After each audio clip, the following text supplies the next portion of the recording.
In all my travels around the world, I've seen many things. I've worked with triads in Hong Kong, I've liberated Mexico from a tyrant's rule, I've even saved my own dimension countless times from a world-eating beast. But in all these worlds, I had power. I was him, you feel? I'm not easy to scare. I've seen a lot of shit in my 23 years, whether rendered on screen or an unfortunate link sent to me on Reddit. But regardless, unless you're a real physical being that catches me off guard, I'm stoic as a rock. Or a hunk called stoic. Let's think about this for a second. What is fear? Fear. Noun. An unpleasant, strong emotion caused by anticipation or awareness of danger. Instilling fear into gamers is a complicated thing to do. There's been horror in video games since '81 with Atari's Haunted House, and just 15 years later, a game that would then define the genre appeared. Resident Evil. Oh shit, my bad, I meant Resident Evil. Inspired by 92's Alone in the Dark, Resi takes the player into a dark and elegant mansion and tells them to explore, using fixed camera angles and claustrophobic set design to keep the user both engaged and mentally taxed. Oh, I don't know what's behind that wall!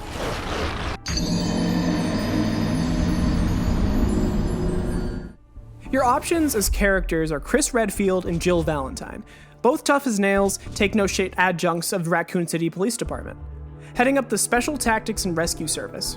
These stars are a legitimate kick-ass group of survivors and heroes, but that's clearly not enough. You see, what makes Resi scary isn't the claustrophobia, it isn't the angles, it isn't the jump scares. It's the fact that you need to accept you really can't do shit against these monsters. Taking a single beast down is like 3 shots, and that's if you aim Clint Barton, Katniss Everdeen levels of good. And with humans controlling like tanks in this game, no, you're not that good. You get somewhere between 1 and several hits before your officer is an often no more. Fighting is almost pointless because ammo is so sparse and the infected just keep coming. That is the hallmark of fear. Fruitless effort to an unending sea of hell. Staring out into the abyss with nothing but a flashlight. That's fear. It's been many years since horror games have truly worked, in my opinion. Much like modern horror films, they've somewhat lost the plot of how to truly utilize scaring an audience. They opt in for these heady psychological fear aspects, but never truly find a way to make it scary. It gets to a point where you're somewhere between uncomfortable and just plain bored. Using tight camera angles and CGI or whatever levels of stage makeup they can muster just to lead to an unfulfilling jump scare, old horror used to truly build an atmosphere, or try to push the mold into what could be done. I mean, who would stop them? Who could stop them? Horror's always been lower budget. Hell, every horror movie you've ever seen has a budget less than $100 million, and sometimes it's not even a tenth of that coinage. Here's the thing. Oh, wait, shit. Well, if it ain't my fellow Benji, Peter B. Parker. How you been? Ain't seen you since the Ultimate Alliance. Here's the thing. Oh, my bad. You meant the movie. Yeah, that's a classic. Love that one. Not so big on the remake, but I also think John Carpenter can do absolutely no wrong. On a budget of $15 million, The Thing managed to push the mold of what we can truly be afraid of. It's cosmic, brilliant, and gorgeously disgusting. Personally, I'm a big fan of when the man gets his arms ripped off from the guy's stomach, and then it turns into like an amalgam of all the creatures the Thing has bled. That's classic film work. Like Sweet Aunt Petunia, that's some good stuff. You're so right, Ben. This moment you refer to is a jump scare, but with the atmosphere in place, it's not cheap. And if you've never seen it before, it gets you every time. Video games have suffered greatly in this. Video games like Five Nights at Freddy's capitalizing on the jump scare as well the whole fucking game. The first FNAF was in its bag with this. You see, they use static cameras that glitch when animatronics move, a constantly deteriorating battery, 2 hallways you have to constantly manage, and all with the goal of surviving 6 hours and beating the night. And if you don't manage your power wisely, or you don't manage your camera wisely... Okay, so the first night is never usually that bad in any of the games, so I'll play through... And then they did it 6 more times. FNAF, lazy. With a resurgence of emo and gothic culture in the 2000s, horror iconography has had something of a renaissance. And I wouldn't say it's a positive one. Too much CGI killing any instance of terror that one could have, turning vampires and werewolves into pretty boys. And slashers have CGI blood now? Fucking really? Mainstream horror had lost the plot so hard that the only real fear was on the internet. In 2008, a small website was founded, a series of creepypastas posted on the forum. But unlike most tales of the internet crypt, these stories were different. No direct plot, several pieces of redacted and blacked out information. And the other strange thing about this derelict site was its prose. Professional, not artistic, not entertaining, but instead scientific, with 3 words emboldened on its header: secure, contain, protect. The ultimate collaborative writing project, with over 8,900 official articles and anomalies cursing their forms. Fan favorite characters such as SCP-173, the basic weeping angel. Don't blink. Don't even blink. Blink and you're dead. They are fast, faster than you can believe. Don't blink. SCP-999, the cuddly tickle monster that smells like peanut butter. And SCP-096, the shyest of all beings. A shared universe. A shared collective of scientists, doctors, monsters, and even gods, with unimaginable powers, destroyers of communities, destroyers of worlds. And in 2012, they made a game with that exact intention: to adapt the strict stylings and professional air into an indie horror game. And that is the scariest game I've ever played. But for this to make sense, I'm gonna have to teach you some vocabulary! Woo! Vocabulary! Everybody loves vocabulary in the Karionyte video, yay! SCPs. SCPs are anomalous entities, concepts, places, or ideas that must be contained by the Foundation. Skips are classified by 13 classes, but we're only gonna be focusing on 5. Safe. A safe class anomaly is not necessarily a safe object. It simply means it is easily contained. And this is typically due to the extensive research on that anomaly. Safe can kill an unwise or uneducated Foundation member. Euclid.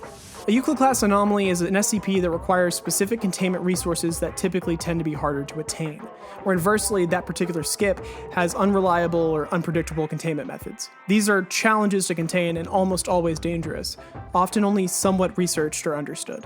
Keter. A Keter class anomaly is exceedingly difficult to contain. With unreliable or inconsistent methods, Keter classes are an issue for the Foundation due to the fact that little is known about them, often leaving them to be dangerous and mysterious, community-ending anomalies. Keter doesn't always mean dangerous, much like how safe doesn't always mean safe. Thaumiel. A Thaumiel class anomaly is an anomaly used to contain another anomaly, like making one eat another, or hold it down, such as the iPods against 173. Neutralized. Dead. Dead as hell. What you skipping for? What you skipping for in that casket, you dead ass bitch? Whether stripped of its anomalous properties or literally murdered and put into the goddamn ground. Okay, let's start. Many SCP sites have been attacked, leading to the relocation of several Keter and Euclid class anomalies into an unknown site, many believed to be Site 19, but this is unconfirmed. A high-ranking official, Dr. Maynard, gave 079 access to the entire facility, a sentient 70s microcomputer with a calculated and calm personality now in charge. And it would be to blame for the entire breach. A sorrowful D-Class wakes up in a cell with a job: to run a standard test on an unstandard SCP, SCP-173. They enter 173's cell with 2 other D-Class D-Gens, and then they shut the door. Until 079 gives up on his facade and causes a site-wide malfunction. Causing several Euclid and Keter class to break free from their containment. And all hell breaks loose. After the initial break, you're greeted with halls littered with bodies, blood, and 106's old man goop. Ew! And this is where the fear sets in. You're accosted with the sounds of burning bulbs, closing and shutting doors, identical cubicle hallways, and don't get me started with SCP-970, that's literally a fucking repeating hallway that repeats long enough to give you psychosis. Every second is a second that your run could end. Ah! You see, this is a roguelite. Prepare to die edition.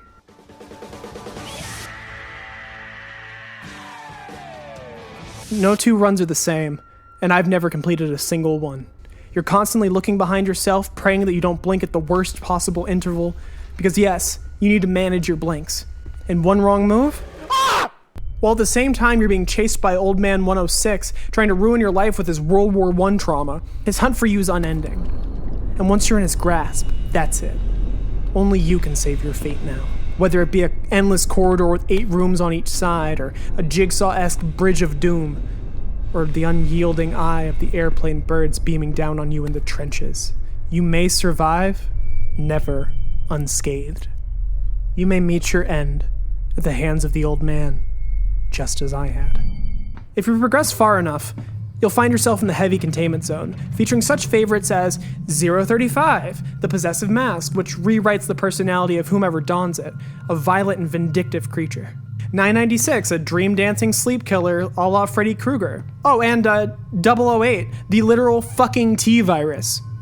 Almost everything in the facility wants you dead, and all you want is freedom. Much like older horror games, you are helpless. No gun, no knife, no Leon Kennedy attitude. You're a worthless D-class prisoner. Expendable. And the entire facility reeks of death and despair. The never-ending hum of incandescent light bulbs overhead, only ever being broken by the sounds of sliding doors or monsters reclaiming their new stomping grounds. The people will kill you. The anomalies will kill you. Hell, you can kill you. Going into this game is best experienced when you honestly don't know what you're going up against. It builds suspense, the curiosities of the unknown. You're given files on each SCP you encounter, whether it be near the skip itself or not. Reading these is paramount to your survival, as they give out clues in how to deal with them all, whether it be neutralizing 106 with the femur breaker, or utilizing SCP-914 to refine the perfect objects and make them more useful to you, like improving your keycards. For an indie project with barely 20 people on the roster, they created a world that mimics our nightmares. But it's not all bad. You could stumble across 1356, one of the many anomalous ducks that react when they're near people. My favorite being the saxophone duck. What a charmer. And the sweet SCP-1048, who's a little stuffed bear who does a little stuffed bear dance. And he likes to build little stuffed bear friends out of ears. Yeah, I'm fucking out. Somebody hit me up with SCP-420J. An awesome class anomaly that... Why are my hands so big? In a world of millions of stories and millions of games to choose from that emulate fear, I choose SCP Containment Breach, because no other game had shaken me to my very core at this level. He's gone.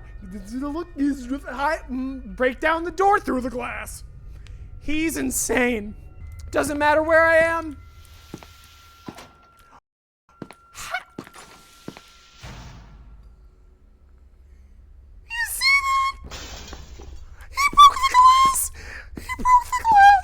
I've never beaten this game, and I don't know if I ever will, but I'll continue crying and screaming my way through it each time. You see, horror is a complicated medium. You can't scare everyone. We all have different things in our lives that make us scared, things that we truly fear. Many opt in for the obvious cheap jump scare and call it a day. But to build an atmosphere that haunts you even more than the entities, more than the monsters, you get to a point where you wonder if Site-19 is an anomaly itself. My friend Lydia is a horror streamer. Follow her at Earth to Lydia on Twitch or on YouTube, who gets to experience games of terror all the time. I talked to her about my thoughts on the current fear gaming scene. You've got to keep your eyes on the indies, she said. Much like Hollywood, mainstream is going to cater to an unbiased market. The mainstream is simple, so more often than not, what's pushed down the proverbial river is somewhere between mid-level spooks, cheap jump scares, and surface-level acting. But in the indie scene, sure, it might not look as good sometimes, and it might not even sound as good. But if you find the right game, it could change your world, all due to a few or just one person. I'm forever indebted to horror video games, so I'd like to list off a couple to try out if you're interested in the genre. SCP Containment Breach. You can get this for free off the website, and I'm pretty sure there's a remaster now too. Roblox Doors. I'm gonna get a lot of flack for this one, but it's genuinely terrifying the first handful of times you play it. The gaminess of it actually bodes well to helping you beat it. It's very repetitive, but it's great. Phasmophobia, particularly in VR, will make this experience even greater, as it has proximity chat, several objects that respond to your words and the way you interact with the world, making no two investigations the same. Repo, basically Lethal Company with cute trash can guys. I fucking love this game. Manages to balance fear and comedy for the sake of lulling you in. Play with your friends for a laugh riot, and then become separated from them for a thrilling solo adventure of hell. Alan Wake 2. It's currently free on PS Plus, so cop if you can, but prepare for the strangest story you've ever been a part of, blending elements of live action and 3D animation to really and truly fuck your brain. I'm sorry I haven't been posting a lot. I recently became the head clip matching editor of a channel, Jay the Zoomster, sub in the thingy. So I haven't had as much time to write, record, and edit my own work. But I'm not gone. I stream on Twitch like twice a week, sometimes more. I'm always uploading stream clips into the shorts. I'm always going to be here to make you smile. I'll always be here to create.